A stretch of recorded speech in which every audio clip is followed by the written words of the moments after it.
Abra o seu coração. Se você deseja que Deus fale com você, fique bem atento à palavra, fique bem atento ao conteúdo da palavra e peça ao Senhor: Senhor, fala comigo, aplica a tua palavra ao meu coração. Glória a Deus. Queridos amados, nós temos, na semana passada, quinta-feira passada, nós iniciamos uma primeira etapa na sequência de mensagens que oportunamente, conforme o Senhor, nós pretendemos trazer a sua atenção para examinarmos e aprendermos juntos na palavra de Deus, sob a temática Nazireu de Deus por toda a vida.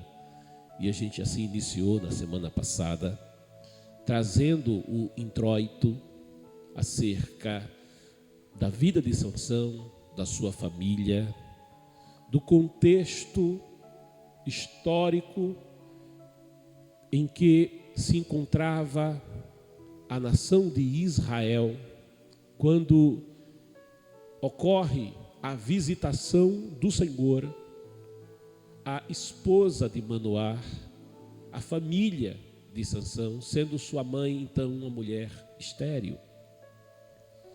E examinando o livro de Juízes e a sequência de quedas que vivenciou o povo do Senhor, por estar em uma cultura misturada, por estar vivendo em meio a outras nações, com costumes estranhos, com costumes diferentes, adorando deuses estranhos, adorando deuses diferentes, crendo em falsas teologias. E nós encontramos o povo do Senhor, ora se levanta, ora cai, e muitas quedas nós avaliamos, não era porque o povo de Deus esfriava na sua vida religiosa, não, mas em verdade eles tinham uma vida religiosa palpitante, muito palpitante, porém uma vida religiosa desvirtuada por falsas teologias e levados a muitos diferentes cultos. Então eles tinham o coração dividido, uma expressão que será mais tarde usada pelo profeta Elias, quando confronta os adoradores de Baal, dizendo: até quando vocês estarão divididos em dois pensamentos? E em verdade, nos dias dos juízes, o povo de Deus estava dividido entre muitos pensamentos, não apenas entre dois, mas em três, mas em quatro. Muitas falsas divindades eram-lhes apresentadas pelas nações cananitas e agora também pelos invasores filisteus.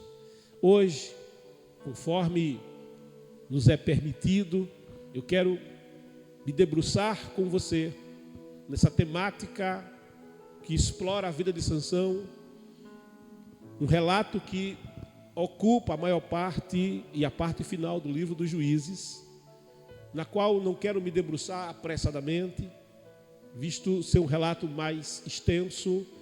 Se assim o Senhor permitiu que ele seja extenso, eu entendo que é porque há ricas lições, nas quais precisamos nos deter com cuidado para delas extrair o melhor possível para o nosso conhecimento, para o exame da palavra de Deus e edificação da nossa vida espiritual.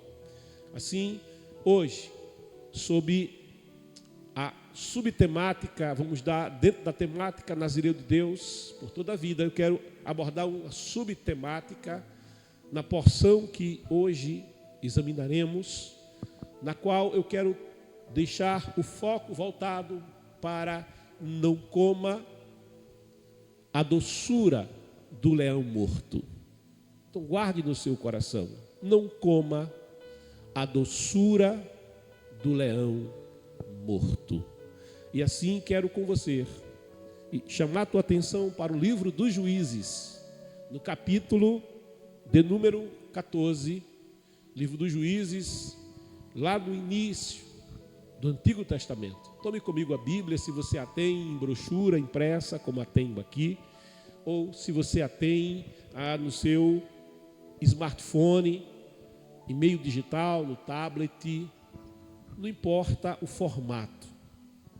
Não tenha preconceito com o formato em que a palavra esteja. Algumas pessoas têm preconceito. Se a Bíblia não estiver em brochura, ou seja, impressa em folhas, e alguém acha que tem um valor maior do que se ela estiver, de repente, escrita em pergaminho. Já esteve em pergaminho, não está mais, né? Só porções históricas em museus nós encontramos, né? ou em papiro, não é? Ou agora, nesse tempo de avanço tecnológico, e a tecnologia, ela é fruto da inteligência dada por Deus ao homem, que lhe permitiu avançar em conhecimento, e isso vem de Deus, toda boa dádiva vem de Deus. Hoje nós temos a Bíblia muito acessível a todos, através dos aplicativos, dos celulares, em muitas e variadas versões e línguas, até em sites na internet, ou seja, a palavra de Deus muito acessível a todos. E não importa se você está olhando a Bíblia, lendo a Bíblia, ouvindo a Bíblia, é a palavra de Deus. Vai passar o céu e a terra, mas o Senhor declara: minha palavra não vai passar. Oh, aleluia, gloriosa é a palavra de Deus. Tome comigo, livro dos Juízes, capítulo 14, versículo de número 14. Livro dos Juízes, capítulo 14, versículo de número 14. Assim nos diz a palavra do Senhor: então ele lhes enunciou a charada: do que come, saiu comida, do que é forte, surgiu doçura. Passaram 3 dias e eles ainda não haviam encontrado a resposta desta adivinhação. E vou repetir novamente para que você fixe o conteúdo. Juízes 14, 14. Então ele lhes enunciou a charada: do que come, saiu comida, do que é forte, surgiu doçura. Passaram 3 dias e eles ainda não haviam encontrado a resposta desta adivinhação. Ore comigo agora. Pai amado, querido Deus, ó Senhor, da tua dependência aqui estamos. Abre-nos a porta da palavra. Espírito Santo, fala aos nossos corações. Revela-nos a tua palavra, Senhor. Pai querido e santo, toca cada coração nessa manhã, para que receba a semeadura da tua palavra. Que essa palavra, Senhor, ela vá de encontro a cada vida e ela gere, ela produza para a tua glória, segundo a tua vontade nessa manhã, em nome de Jesus. Amém. E graças a Deus. Amados, queridos, o jovem Sansão é o foco da palavra que te trago. Tendo falado da família de Sansão semana passada, hoje nós nos voltamos para o jovem Sansão. Nos voltamos para o infante Sansão. Este jovem que principia a sua vida. É-nos dito no capítulo anterior que uma vez que a sua mãe foi visitada pelo anjo do Senhor, e a expressão anjo do Senhor, ela é utilizada na Bíblia para indicar não a visitação de qualquer mensageiro, anjo, mensageiro, Malaque. Não qualquer mensageiro, mas a expressão anjo do Senhor, ela é um indicativo de que o próprio Senhor, ele, em uma teofania, ele se apresenta no contexto da história do seu povo. E o próprio Senhor é evidenciado no texto, fez esta visitação, e para aquela mulher estéril é feita uma promessa, a de que ela viria a ter um filho, de que o tempo do opróbrio sobre a sua vida havia sido encerrado por intervenção de Deus. E nós entendemos que aquela família era uma família que permanecia fiel aos estatutos do Senhor, enquanto que toda uma nação, ela se corrompia em sua vida religiosa, em sua vida civil, enquanto que toda uma nação se corrompia espiritualmente, deixava os estatutos de Deus e se misturava a cultos falsos, se misturava ao culto a Moloque, se misturava com o culto a Baal, com o culto a Astarote, a divindade feminina, se misturavam com o culto aos Balaíns e também com o culto ao próprio Dagom, que era adorado pelos povos da Filistia. Esta família, ela conservava os estatutos do Senhor. E nós percebemos isso, não só porque eles são visitados, haviam muitas outras famílias que poderiam ter sido visitadas, mas por certo o Senhor, ele visita uma família que lhe é fiel, ele visita uma família que ainda o conhece e ainda se preocupa com seus estatutos. E é dito àquela mulher: olha, a partir de agora não bebas o vinho, não coma do fruto da videira, nem coisa contaminada coloque no teu corpo, porque vai ser gerado em você o fruto, um filho, e este menino, esta criança, será nazireu de Deus por toda a sua vida. E o nazireu, segundo os estatutos do Senhor, ele é aquele que durante um tempo se consagrava. A palavra nazireu, ela deriva de nazir. Nazir é o que é consagrado, nazir é o que é separado, é o que é exclusivo para o Senhor. Ele será nazireu, e como todo nazireu, ao fazer o voto de nazireado, e este voto era por um tempo, por 30 dias alguém podia fazer o voto, por exemplo, de nazireu, e durante este tempo, aquela pessoa não beberia vinho, aquela pessoa não se aproximaria de cadáveres, não tocaria um cadáver, ainda que fosse alguém de sua família. Aquela pessoa, durante o tempo do voto de nazireado, em que ele se consagrava ao Senhor de modo exclusivo, também nenhuma navalha se chegaria aos seus cabelos, de modo que ela não cortava os cabelos. Se é aquela pessoa, se aquele que fez o voto de nazireu viesse a quebrar o voto, ou seja, por alguma razão infortuita, ele viesse a ter que tocar em um cadáver, quem sabe houve o falecimento do pai ou da mãe durante o período em que ele fez o voto do nazireado, ele viesse a quebrar por isto este voto, ou quem sabe inadvertidamente trouxe vinho à sua boca, ou comeu da uva, ou quem sabe por alguma razão que ele não possa controlar, veio-lhe navalha ao cabelo, aquele voto era considerado quebrado, e ele precisava reiniciar o voto novamente, e o período voltar a ser contado do voto do seu nazireado. Mas o que é apresentado a esta mulher é que o seu filho, ele não será o nazireu comum, o seu filho não será nazireu por uns dias, não será nazireu por uma ocasião, mas esse nazireu será nazireu por toda a vida.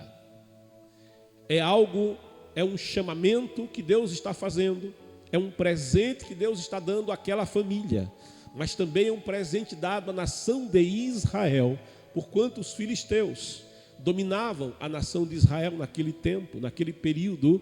Os filisteus estavam controlando a nação de Israel, havia um domínio filisteu sobre o povo, e o Senhor, vendo a situação do seu povo, Deus está providenciando salvação para o seu povo. Há um processo de libertação que será iniciado a partir daquele menino que vai nascer.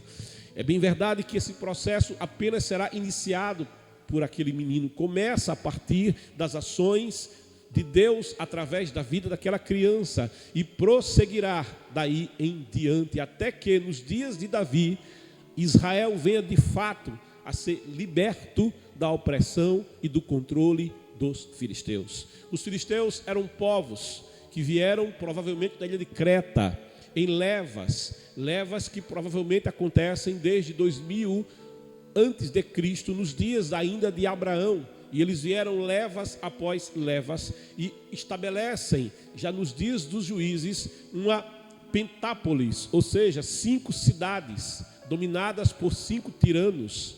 E ali havia a cidade de Gaza, a cidade de Asdod, a cidade de Ascalon, a cidade de Ecrom e a cidade de Gate. Eram 5 cidades dominadas por 5 tiranos. E aquelas cidades eram cidades nas quais se adorava ao deus Dagon, um deus que o nome pode estar ligado à palavra cereal em língua original. O nome Dagon pode vir do termo cereal. Então havia uma crença de que Dagon fazia os campos prosperarem. É dito, e alguns hermeneutas, alguns arqueólogos, alguns historiadores, eles fazem uma ideia de que Dagon devia ser meio homem e meio peixe. O fato é que essa divindade era adorada pela Filistia. É que essa falsa divindade, esse falso Deus, em verdade, um demônio, era adorado através daquele ídolo. E aquela nação inteira, ela adotava costumes, ela adotava práticas que eram práticas promíscuas, eram práticas também sanguinárias. Aquele povo era dedicado à guerra, aquele povo era dedicado à tecnologia militar, ao uso das armas, ao desenvolvimento de armaduras, e com isso eles alcançavam seus propósitos, que era ocupar territórios de nações que eles iam dominando. Então as nações ali ao largo das margens do mar Mediterrâneo vão sendo invadidas sistematicamente pelos filisteus, e eles vão ocupando, vão estabelecendo colônias. E uma vez que aquelas colônias estavam estabelecidas, o mover e a prática dos filisteus era primeiro tentar trazer a nação oprimida, não só pelo domínio das armas, mas também pelo domínio cultural. Eles procuravam trazer o domínio sobre aquela nação dominada através de casamentos mistos, de modo que os dominados eram absorvidos pela nação filistia, e daqui a pouco você não saberia a diferença entre dominante e dominado, entre quem era filisteu e quem não era filisteu, porquanto os povos iam sendo absorvidos, iam adotando os costumes filisteus, iam adotando a cultura filistia, iam adotando a adoração a Dagon, de modo que as nações dominadas iam perdendo a sua identidade, iam deixando de ser quem elas eram, e iam adotando a língua dos filisteus e os costumes filisteus, de modo que eram absorvidos, eram devorados pela Filistia. E quando uma dessas nações tentava resistir ao encanto trazido pela Filistia, a Filistia proporcionava comércio, vantagens de comércio, havia o chamado soft power, né? O poder, a dominação inteligente, de modo que a nação dominada, ela era dominada de modo cultural. A cultura muitas vezes é atrativa. Alguém olha para o mundo cultural e é envolvido pelas ideias, é envolvido pela filosofia, é envolvido pelos conceitos e estatutos trazidos, de modo que a cultura vai se impondo, vai se colocando, e alguém vai sendo envolvido culturalmente. Daqui a pouco está preso, daqui a pouco deixou os estatutos e os fundamentos nos quais foi criado desde a meninice, e já vai perdendo a identidade, e já não se sabe mais quem é. Isso ocorre, por exemplo, com o marxismo. O marxismo, depois que houve a queda do muro de Berlim e se pensava no mundo que o marxismo estava morto a partir da queda do muro de Berlim, do muro da vergonha. Se descobriu mais tarde que não foi bem assim, ainda que o muro houvesse caído. Gramsci, um filósofo italiano, ele vai declarar, ele vai levantar a ideia de que deveriam haver pequenas revoluções, e essas revoluções deviam dominar o campo da cultura, o campo do ensino, de modo que as universidades, as escolas e a sociedade seria aos poucos devorada pela visão marxista, seriam aos poucos corroídas pela visão marxista, de modo que alguém, ao entrar em uma universidade, ele vai entrar sem ser marxista, mas vai sair de lá, no mínimo contaminado, no mínimo envolvido, no mínimo influenciado pelas ideias marxistas, e com isso, eles diziam, nós iríamos dominar toda a sociedade. Esse processo tem estado em curso na sociedade odierna. Assim também a Filistia agia. Veja que essa estratégia de envolver, sabe, sem o uso da força, de envolver sem o uso da violência, não é uma estratégia nova, é uma estratégia já urdida desde o Éden, quando o homem e a mulher recebem a visitação da serpente, e a serpente vem com uma conversa, ela vem com um diálogo, ela vem fazendo perguntas. É verdade que o Senhor proibiu que vocês se alimentassem dos frutos produzidos em abundância no jardim? E a mulher é levada a dar uma resposta: não, de tudo podemos comer, tão somente, aí chegou aonde a serpente queria, tão somente do fruto do conhecimento do bem e do mal. O Senhor disse, dele não comereis, porque ele é venenoso. No dia em que comermos da sua doçura, no dia em que provarmos do seu doce, nós morreremos. É um fruto venenoso. E aí a serpente, ela então faz e age sorrateiramente. Veja como é sorrateira ela. É curioso que Satanás tenha utilizado a serpente. A serpente, ela é sorrateira, ela se desloca com leveza, ela se desloca, sabe, de modo suave, ela vai pela sombra, sem que ninguém perceba, e ela dá o bote quando você menos espera. Assim também agia a Filistia. Então, quando aquela família é visitada pelo Senhor, é uma família que, como Daniel, decidiu não se contaminar. E ainda que eles não tivessem filhos, e ainda que houvesse um opróbrio sobre a esposa de Manoá, o Senhor um dia o visita. E eu penso, o visita, quem sabe, em resposta às suas orações, dizendo, o Senhor nos deu um filho. Assim como o Senhor deu um filho a Sara e a Abraão, assim como o Senhor deu filhos a Rebeca, assim como o Senhor deu filhos a Lia e a Raquel, Senhor, nos visita. E creio eu que em resposta a esse clamor, o Senhor visita aquela família. E Deus, Ele vai cumprir propósitos junto àquela família. Coisa maravilhosa é quando a nossa vida, é quando a nossa família, ela é fiel ao Senhor. E quando o Senhor, olhando para nós, Ele vê em nós uma família na qual Ele pode cumprir os seus maravilhosos propósitos. E veja, aquele menino então, ao nascer, o seu pai tem uma preocupação, é que ele deveria instruir aquele menino nos caminhos corretos. Ele deveria ter cuidado, como deveria cuidar do menino, e por isso, ao saber que a mulher estaria engravidando, ele volta-se para o Senhor e ora, dizendo, Senhor, faze-nos outra visitação, envia de novo um mensageiro, para que saibamos, para que tenhamos o cuidado de saber como devemos criar esse menino, como deverei criar este filho, como o Senhor tem propósito na vida dele, como ele deve proceder segundo os teus propósitos. Manoá, ele era fiel ao Senhor, em meio a uma nação infiel, em meio a uma nação contaminada, em meio a uma nação que já não tinha identidade, em meio a um povo que já não conservava os fundamentos que haviam recebido de seus pais, que já não conservavam os estatutos de Deus. Manoá, ele era de um remanescente que nem abandonava o território, nem abandonava os estatutos. Não abandone o território da promessa, não deixe os estatutos de Deus. na tua vida. Ele conservava esses estatutos e por isso ora. E outra vez sendo visitado, ele pergunta como deveremos criar o menino. E o anjo do Senhor outra vez visita em resposta à oração. Você percebe que essa família é diferente, porque uma família que ora é uma família que ainda tem envolvimento com Deus. Uma família que o chefe de família ainda dobra joelhos e conversa com Deus. É uma família onde Deus procura e encontra o verdadeiro adorador. Ali havia um verdadeiro adorador que ainda conversava com Deus, que ainda se colocava diante do Senhor e ainda apresentava súplicas ao Senhor. E é dito: a súplica de Manoá é respondida, porque Deus atenta para aquele que nele espera.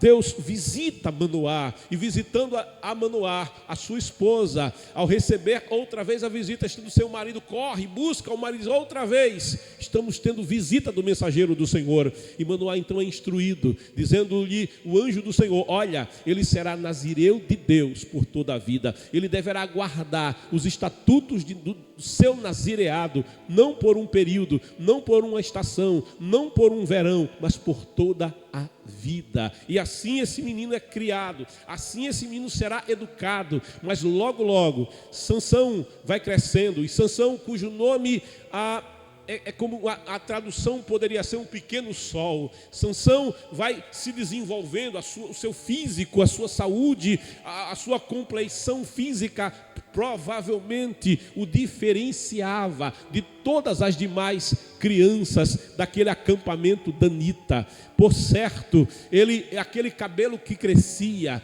aquele costume que era dado àquele menino que não cortava o cabelo, mas 7 tranças iam sendo estabelecidas ali no seu cabelo.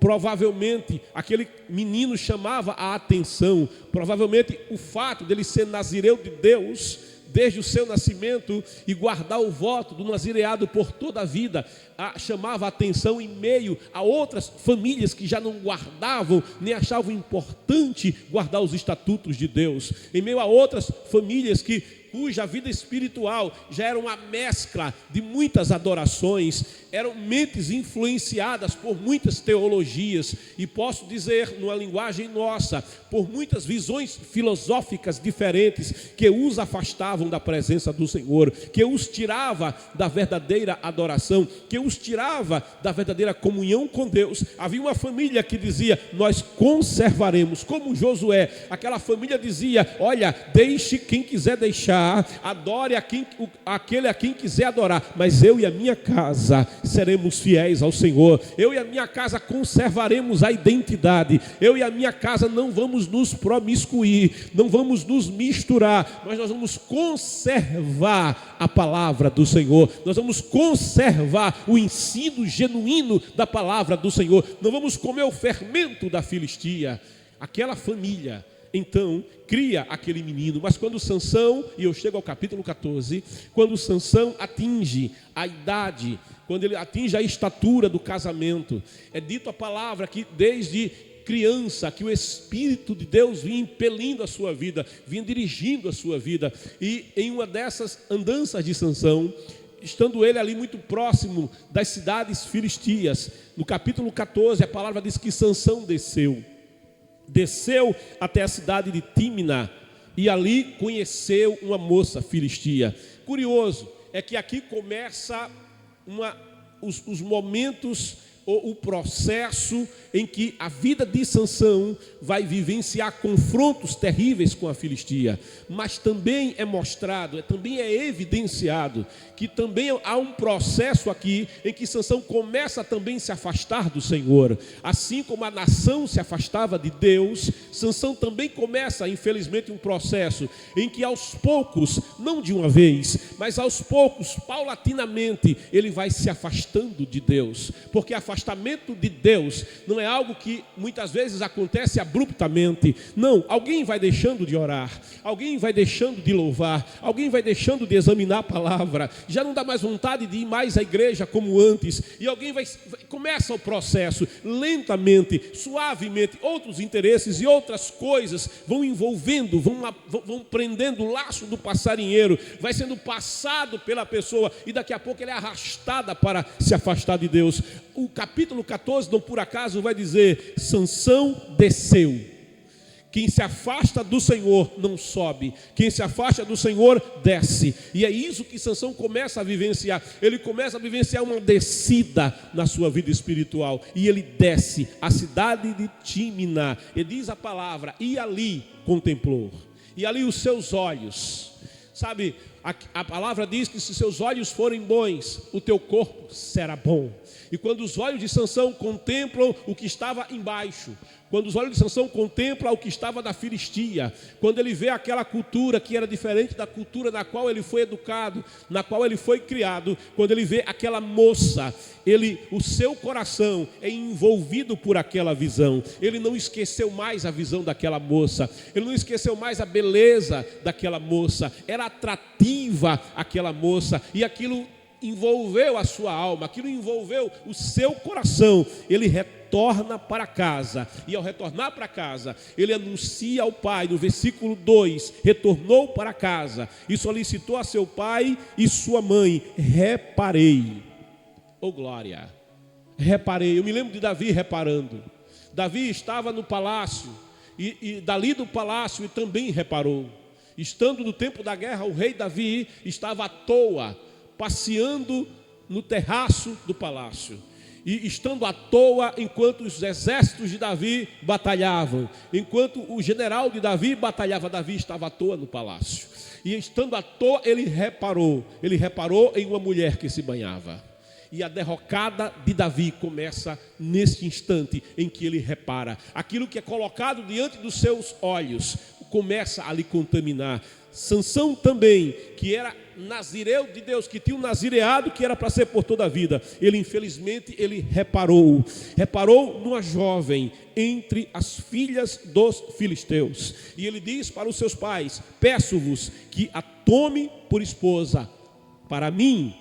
E quando Sansão declara isso ao pai e à mãe, dizendo ao pai: tome-a por esposa para mim, é que havia naquela cultura o costume de que quem estabelecia o casamento dos filhos não eram os filhos, mas os pais teriam o cuidado de prover esposo para suas filhas e esposa para os seus filhos. Essa era a cultura, esse era o costume, e isso era feito com muito cuidado e com muito zelo por aquelas famílias, de modo que com isso os pais procuravam construir um lar para os seus filhos. Os pais procuravam construir um bom lar para as suas filhas, preservando assim os seus filhos e preservando assim as suas filhas de entrarem em alianças de casamento que viriam à derrota, entrar em lares que seriam lares que viveriam debaixo de dificuldades, lares de sofrimento, lares de angústia, lares de filhos sem pais e de pais sem filhos.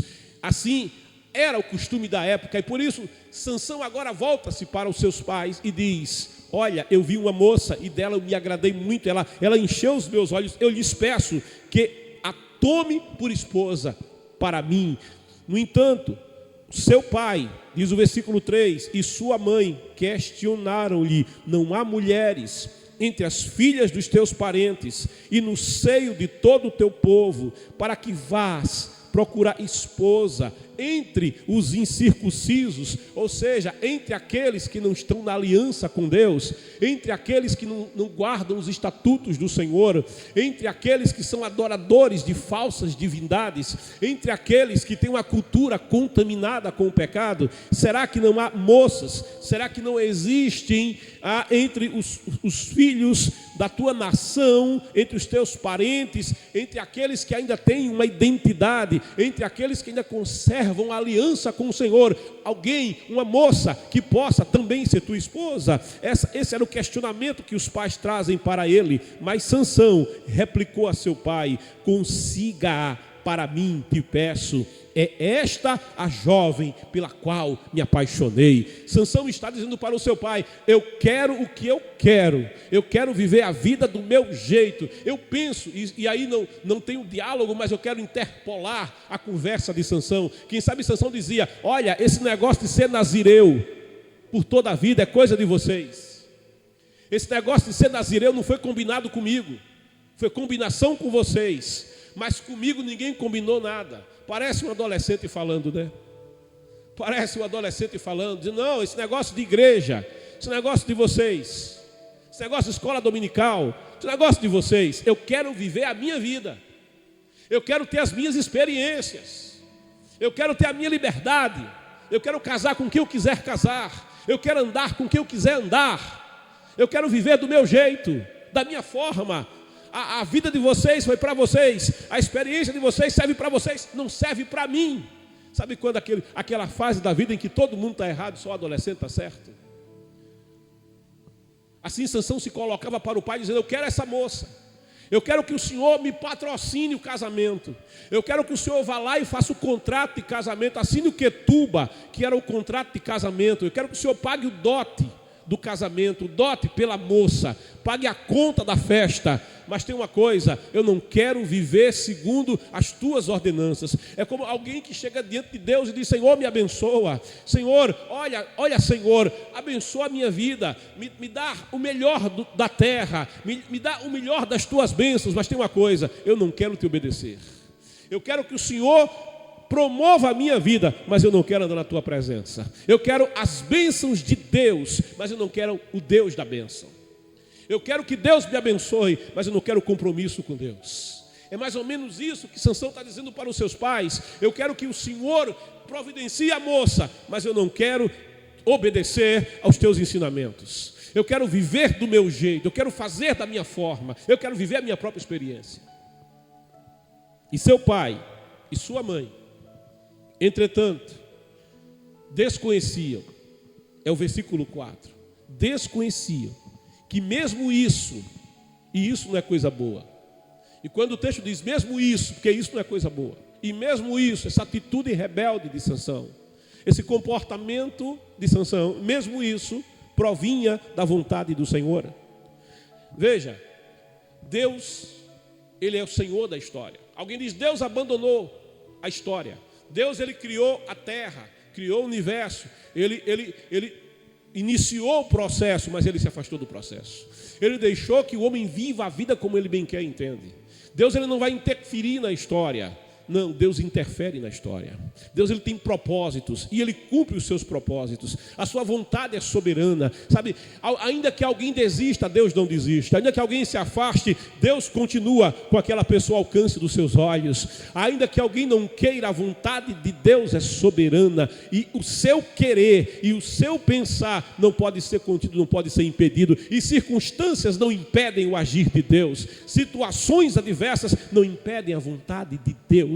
Mas Deus, Ele é capaz de pegar mesmo as circunstâncias adversas e fazer cumprir os seus propósitos. A palavra diz que todas as coisas, que queiram, que não queiram, elas contribuem para o bem daqueles que amam a Deus. E eu digo, até o mal, até aquilo que é adverso, até a tempestade que se levanta, até o adversário que vem contra você, todas as coisas contribuem para o bem daqueles que amam a Deus, daqueles que são chamados segundo o seu propósito. Aqui Deus vai usar a rebeldia de Sansão, aqui Deus vai se utilizar para os seus propósitos, sabe? A rebelião que Sansão está apresentando diante da sua casa contra os seus estatutos, o afastamento de Sansão da sua presença, mesmo a descida de Sansão, ainda que Sansão desça para distante de Deus, Deus não perde Sansão de vista. Deus não perde Sansão de vista. Os propósitos que Deus tem na vida de Sansão, Deus não desiste destes propósitos, porque Sansão está desistindo.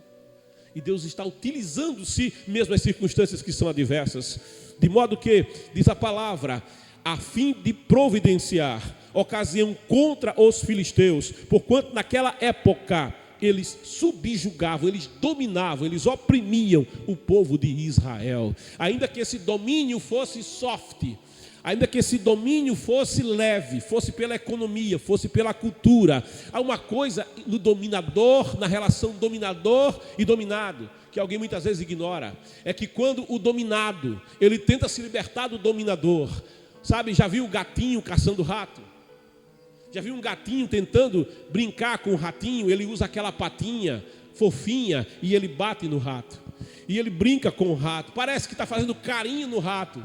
Sabe, assim a Filistia dominava a nação de Israel, fazendo carinho. Mas na hora que o ratinho tenta escapar, aí o gato mostra as garras, e ele mostra as presas, e ele mostra que o dominado não pode fugir, que o dominado não pode escapar. Esse é o processo, essa é a relação entre dominador e dominado, e era assim que a Filistia procedia com a nação de Israel. Enquanto a nação de Israel aceitasse, não reagisse ao domínio que estavam sobre eles, eles iam mostrar apenas a patinha peluda e fofinha. Mas na hora que eles tentassem reagir, os exércitos filisteus estavam prontos com capacetes, estavam prontos com lanças, estavam prontos com escudos, estavam prontos com escamas, com grevas, estavam prontos para oprimir a nação de Israel. Esse era um domínio que acontecia contra aquela nação. Então Sansão foi com seu pai e a sua mãe para Tímina. Quando se aproximavam das vinhas de Tímina, Sansão está passando por Tímina, está passando em um lugar onde ele não deveria passar, onde havia vinha, onde havia o fruto da videira que lhe era vetado, porquanto ele tinha um compromisso com o nazireado. Quando ele passava entre as vinhas de Tímina, de repente, diz a palavra, um grande leão partiu, rugindo na direção de onde Sansão estava. É quando alguém se afasta, é quando alguém vai por caminhos por onde não devia ir, vai por um ambiente onde não deveria estar, que aquele que diz Pedro, Satanás, o nosso adversário, ele anda em derredor, como leão, rugindo como leão, e ele procura a ocasião, e ele busca a oportunidade a quem possa tragar. Não por acaso, a palavra de Deus nos diz, não dê brecha, e não dê lugar ao diabo. Sabe, quando Sansão está passando pela vinha, lá vem um leão rugindo, e ele tem uma direção, e aquele leão tem um alvo, e o alvo é Sansão. Ele tem uma vida para estraçalhar, e aquela vida é a vida de Sansão, o adversário da nossa alma. Ele veio para roubar, ele veio para matar, e ele veio para destruir. Naquela descida, Sansão tem uma visão, a beleza de uma moça. Sansão tem uma visão, a beleza de uma jovem, de uma outra cultura, de outros costumes. Mas quando Sansão vai em busca daquela visão, sabe, quando Sansão é como uma pessoa que está no deserto, e lá no deserto com sede, à distância ele tem uma miragem, à distância ele vê uma cidade, à distância ele vê até água, mas quando ele se dirige àquele lugar, ele não encontra absolutamente nada, a não ser morte, a não ser o calor, a não ser o deserto, e a não ser o final da sua vida. Quando Sansão busca apropriar-se daquela visão, tem um leão lhe esperando, tem um leão querendo lhe estraçalhar, tem um leão armado e pronto para impedir que Sansão veja ser cumprido na sua vida os sonhos e os propósitos de Deus. E aquele leão parte rugindo na direção de Sansão. Mas sabe, eu louvo a Deus, porque ainda que Sansão tivesse iniciado um processo de afastamento de Deus, Deus não tinha desistido de Sansão. Ainda que alguém inicie um processo de desistência de Deus, eu louvo a Deus, porque Deus não desiste da nossa vida. Só sabe esse processo, quem vivencia esse processo, é quando alguém já andou na presença de Deus e se afasta. E muitas vezes, mesmo afastado, mesmo em um processo de distanciamento de Deus, mas muitas vezes confrontado pelos leões do caminho, ainda assim é visitado pela misericórdia do Senhor. Eu iniciei o programa dizendo que as misericórdias do Senhor são a causa de não sermos consumidos, porque as suas muitas, incontáveis misericórdias, elas não têm fim, elas se renovam a cada dia. A misericórdia do Senhor ainda estava sobre Sansão, de modo que o Espírito do Senhor, diz a palavra,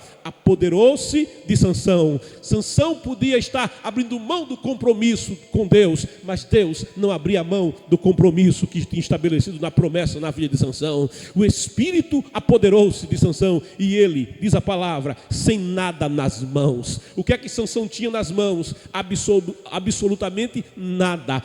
mesmo não tendo nada. Sabe, muitas vezes você pode não ter nada. Você olha para as suas mãos e diz: eu não tenho nada. Mas se a presença do Senhor estiver na tua vida, eu posso não ter nada, mas se a presença de Deus estiver na minha vida, se o Senhor estiver comigo, eu não preciso de mais nada, porque tenho a presença de Deus. Quando Moisés ora na tenda do encontro, e o Senhor diz para Moisés: Moisés, levanta acampamento e vai adiante. Agora Moisés, tem uma coisa: eu vou mandar um anjo e não irei com você, porque esse povo é rebelde e pecador. Se eu for no meio desse povo, eu vou acabar consumindo esse povo por conta da sua rebeldia e do seu pecado. Por isso, Moisés, eu estou mandando um anjo. E Moisés, naquele diálogo com Deus, Moisés está entendendo: Deus, ele vai manter a promessa. Deus, ele vai mandar um anjo. A gente vai chegar na terra que mana leite e mel. Mas Moisés está entendendo uma coisa que angustia a sua alma. Ele diz: todavia, ainda que Deus cumpra a sua promessa, ainda que Deus cumpra os seus propósitos, ainda que Deus mande um anjo, Deus está dizendo assim: vocês vão ter o leite e vão ter o mel, mas vocês não terão a minha presença. Aí Moisés se angustia na presença do Senhor e deixa a angústia falar. E na sua angústia ele diz: Senhor, olha, Senhor, faz o seguinte: deixa essa história de mel,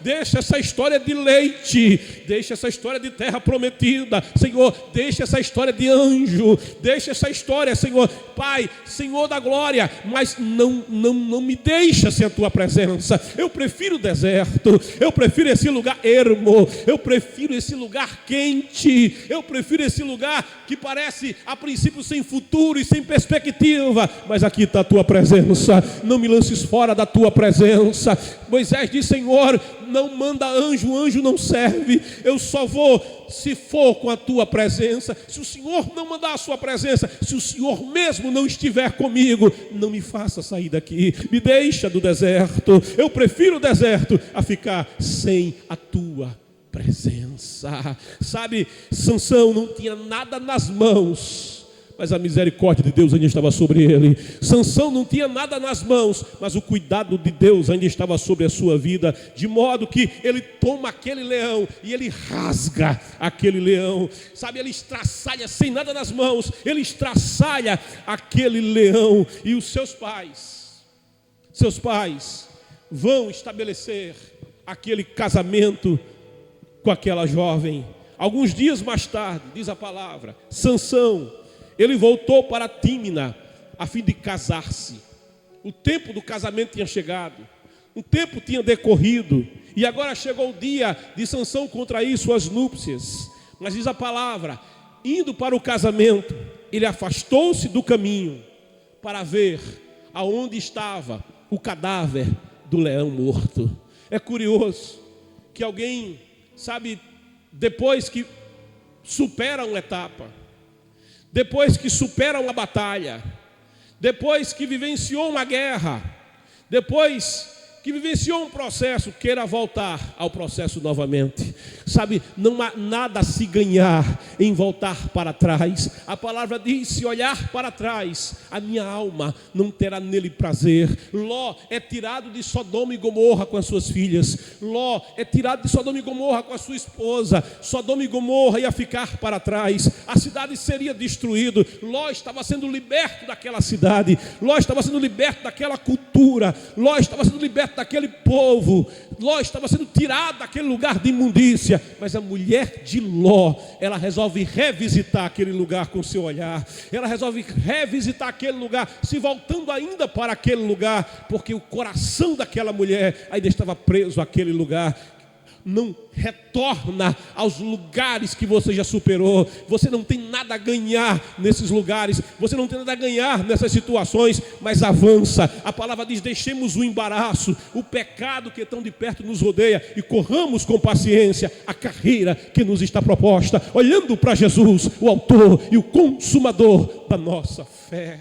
Sansão, no entanto, desvia do caminho outra vez, e ele quer ver o cadáver do leão que ele havia rasgado com as suas mãos. E diz a palavra, e aqui os olhos de Sansão outra vez: se os teus olhos forem bons, o teu corpo será bom. Mas quando você coloca diante dos teus olhos aquilo que não é bom, a tua vida é envolvida pela visão que você tem. Assim como a mulher tem a visão do fruto proibido, Sansão outra vez, ele contempla algo que não deveria contemplar. Porquanto, como nazireu, ele não deveria se aproximar de cadáver.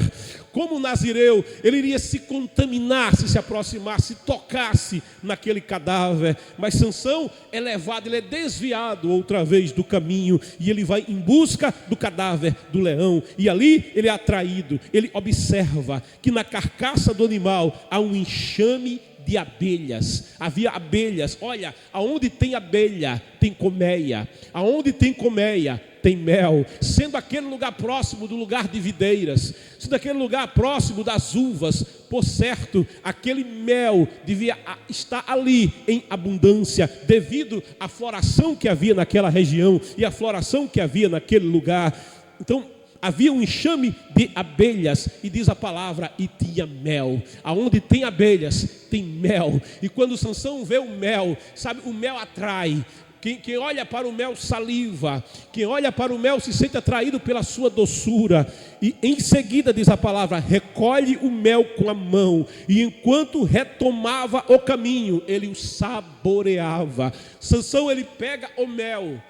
O leão não conseguiu estraçalhá-lo, o leão não conseguiu vencê-lo, o leão não conseguiu destruir a sua vida. Mas sabe, ainda que o leão esteja morto, o leão ainda traz Sansão para uma última batalha. O Sansão ainda traz Sansão para um último ataque. E se ele não consegue vencer com a força, se o leão não conseguiu vencer com a violência, o leão então parece dizer: eu vou vencê-lo com o mel, eu vou fazê-lo tocar no que ele não pode tocar, eu vou fazê-lo comer o que ele não pode comer, eu vou fazê-lo se aproximar do que ele não pode se aproximar. E Sansão é atraído pelo mel, e ele sai comendo aquele mel. Ele não se preocupa que aquele mel era produzido em um cadáver. Ele não se preocupa que aquele mel era produzido em um lugar mal cheiroso. Mas ele sai, de modo inconsequente, ele sai comendo o mel. E mais ainda, ele não só prova do mel, mas ele encontra o pai e a mãe, e ele dá para a mãe e para o pai aquele mel. E o pai e a mãe não se preocupam em perguntar: meu filho, aonde foi que você encontrou esse mel? De onde foi que esse mel veio? De onde vem esse alimento? O pai e a mãe de Sansão estão comendo o mesmo alimento estragado que Sansão está comendo.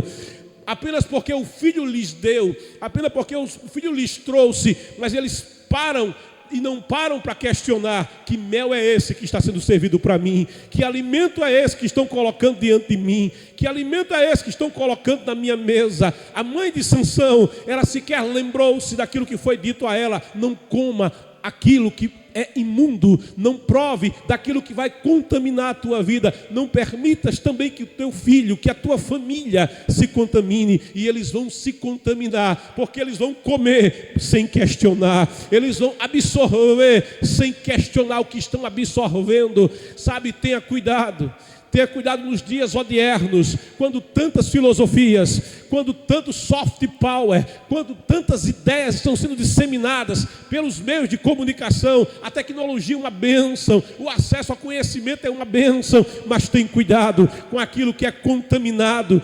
Paulo diz que todas as coisas podemos examinar, mas temos que ter prudência em tirar apenas aquilo que nos é bom. Temos que ter o cuidado de perceber aquilo que é mal. Temos que ter o cuidado de perceber. Pode ter, sabe, uma aparência agradável, pode ser que tenha uma ideia agradável, pode ser até que venha me convencer, pode até ser que a princípio eu não consiga perceber que haja ali alguma coisa errada. Mas olha, há um princípio, há uma palavra. A palavra diz: lâmpada para os meus pés é a tua palavra, é luz para o meu caminho. Como guardará o jovem, diz o salmista, como guardará o jovem o seu caminho? Como conservará o jovem o caminho? Como andará no caminho sem desviar dele, sem se aproximar do cadáver do leão morto, sem se contaminar com o cadáver do leão morto, sem se contaminar com a morte, sem descer e se afastar da presença do Senhor? Como conservará o jovem o seu caminho? E a palavra diz: guardando segundo a tua palavra. A palavra é imutável, a palavra é fiel, a palavra é inerrante, a palavra é alimento. Nem só de pão viverá o homem, mas de toda a palavra que sai da boca do Senhor. A palavra é imutável, vai passar o céu e a terra, mas a palavra não vai passar. Mas eu preciso atentar para essa palavra. Era dito para os líderes de Israel: olha, a partir de Josué, examina o livro desta palavra de dia e de noite, para que tenhas o cuidado de fazer conforme tudo quanto nele está escrito. Não te desvie para a esquerda, não te desvie para a direita, não vá adiante, não recue, sem que você esteja na direção desta palavra, mas vive conforme esta palavra. Nem toda palavra que é servida, nem tudo que tem aparência do trigo é trigo. Alguém semeou à meia-noite o joio no meio do trigal, e é preciso perceber: aquilo é joio. A comida com joio é venenosa, ela mata. O que Sansão está trazendo para a sua vida e para a vida da sua família é um alimento venenoso, e veneno mata, veneno tira a vida. Ainda que tenha boa aparência, ainda que tenha a doçura do mel, é veneno, vai matar, é veneno, vai destruir, é veneno, vai acabar com a tua comunhão com Deus. Mas Sansão, ele prova do mel, e não só prova do mel, mas ele também distribui o mel junto da sua família. E ao chegar no casamento, como era costume, naqueles casamentos mistos, naqueles casamentos filisteus, em que uma charada, em que uma adivinhação, e ainda que os estatutos do Senhor em Deuteronômio 18:10 dissessem, declarassem e instruíssem e ensinassem que não haverá no meio do meu povo quem faça adivinhação. Sansão, ele envolvido pela cultura filistia, sabe aquele pensamento que diz: faça amor, não faça guerra. Faça amor, não faça guerra. Olha, é diferente. Seja tolerante. Faça amor, não faça guerra. E um dia um filósofo disse para mim isso: Edmilson, como é que eu respondo uma coisa dessa? Quando alguém diz para você: faça amor, não faça guerra. Outro dia pensando sobre isso, e eu falando com Deus até sobre isso, aquela pergunta que aquele amigo fez para mim, e eu não respondi de imediato. Mas o verdadeiro amor, ele está disposto a ir à guerra por causa de quem ama. O verdadeiro amor, ele não fica indiferente enquanto que ele vê o seu filho sendo destruído, enquanto ele vê a sua família sendo destruída. Mas o verdadeiro amor, Deus amou o mundo de tal maneira que, vendo o mundo caminhando para as trevas, vendo o homem caminhando para a morte, vendo o pecador prisioneiro da Filistia, Deus amou de tal maneira que ele fez a guerra. Ele enviou o seu filho unigênito para resgatar o homem, para buscar e salvar o que se havia perdido. E ele veio para vencer, ele veio para vencer o pecado. Ele enviou o seu filho para vencer a morte. Ele enviou o seu filho para tirar o homem que estava aguilhoado, preso por grilhões dos quais não podia escapar. O verdadeiro amor, ele faz a guerra. Mas Sansão, ele entra naquela cultura, enredado por aquela cultura. À altura da festa, ele propõe esse enigma que tematiza a leitura de hoje. Então, ele lhes enunciou a charada: do que come saiu comida, do que é forte surgiu doçura. A grande verdade é que nós vivemos um tempo, vivemos em uma cultura e vivemos em uma geração em que tem muito mel saindo de leão morto. A Bíblia diz que ao homem parecem ter muitos caminhos.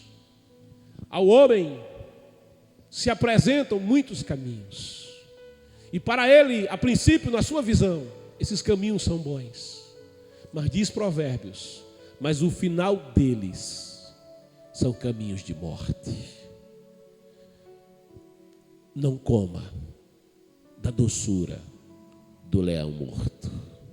A palavra diz que por se multiplicar a iniquidade, o amor de muitos esfriará. Não coma da doçura do leão morto, mas como o profeta Ezequiel, que recebeu um livro, e é dito para ele: come o livro, e ele toma o livro dos estatutos de Deus e come. E o profeta diz: e esse livro que eu mastigava na minha boca era doce como mel. Se alimenta da palavra de Deus, conserve os estatutos do Senhor. A palavra diz: ser fiel até a morte, e eu te darei a coroa da vida. Eu quero orar com você agora. Oh, glória a Deus. Pai querido e santo, eu te louvo, Senhor, pela tua palavra, que é fiel e verdadeira. Ela é a bússola para aquele que anda no caminho. Ela é a direção para aquele que navega nas águas do mar da vida. Ó Senhor da glória, ela é o alimento incontaminado, Senhor. Em meio a esse contexto da história em que está a tua igreja, em que somos bombardeados por muitas e falsas filosofias, em que somos bombardeados, ó Senhor, pela cultura deste mundo, em que há uma mistura cultural, Pai querido, e é servido à tua igreja, Senhor, este mel. É servido à tua igreja que já foi perseguida no passado. A tua igreja que no passado, Pai querido, foi jogada aos leões romanos, aos leões dos coliseus. A tua igreja, Senhor, que no passado ela foi confrontada pela perseguição do Estado, pela perseguição da religião. Mas nestes dias, em que essa perseguição, ela se mostra, não como o rugir do leão, mas é apresentada à tua igreja a doçura do mel, ainda que seja venenoso, ainda que não mate quando alguém come, não, mas vai matando aos poucos, ó Senhor. Eu te peço, Pai amado, contempla esta nossa geração, contempla, Senhor, esta geração, contempla estes jovens desta geração, contempla a juventude desta geração, contempla a juventude da tua igreja, contempla os nossos filhos, ó Senhor, que estão expostos a este mundo, Senhor, que estão expostos, Pai querido, a toda esta situação em que Satanás, ele não está mais, ó Senhor, camuflando as suas intenções, mas de modo claro, de modo evidente, ainda que de forma enganosa, ele vai colocando mel em cadáver, ele vai oferecendo a morte como se fosse mel, ó Senhor, e tem matado tanta gente. Eu te peço, Pai querido, Senhor, faze-nos conservar ainda os estatutos, conserva-nos, como diz a tua palavra, conserva-nos, Senhor, Pai, até a morte, dá-nos a fidelidade do nazireado até a morte, até que tu venhas, em nome de Jesus, amém, e graças a Deus. Meu querido, minha querida, quero agradecer a você que tem estado conosco.